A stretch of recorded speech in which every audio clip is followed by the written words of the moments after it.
Alright, so remember that the Pythagorean theorem is just sine squared plus cosine squared of theta equals 1. Well, we're told that cosine equals this, so and we've got to find sine, so that's the relationship between them. So then we say sine squared of theta plus 3/5 squared equals 1. Well, remember that what we're going to do is we're going to push that through, and we get that times that, and then 5 squared. So it's 3 squared plus 5 squared. So this becomes, or not, 3 squared, which is 9, over 5 squared, which is 25. And that equals sine of theta plus this. Now remember that 1 is equal to 25 over 25. So I'm going to say 25 over 25. Next, I'm going to subtract 9 over 25 from both sides.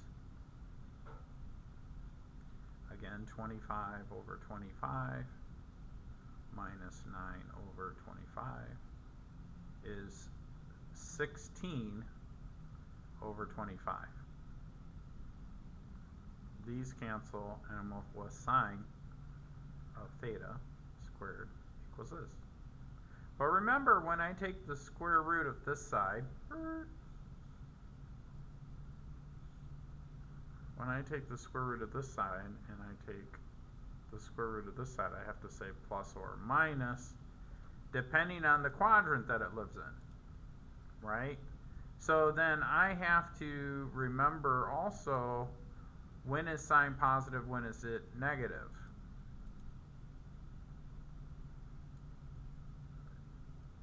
So it says in quadrant 1,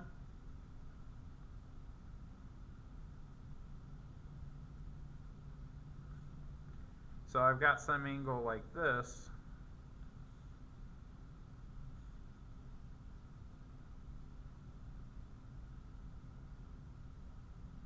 Well, sine is positive. So then I would say sine of theta equals 4 over 5. Now, sine is also positive here, but if it was in the third quadrant, it would be negative. If it was in the fourth quadrant, sine would be negative. So remember, if you can't remember what's what, the first quadrant, it's all. The second quadrant, it's smart, S for sine. Trig, T for tangent. And then classes, C for cosine. And then their reciprocals.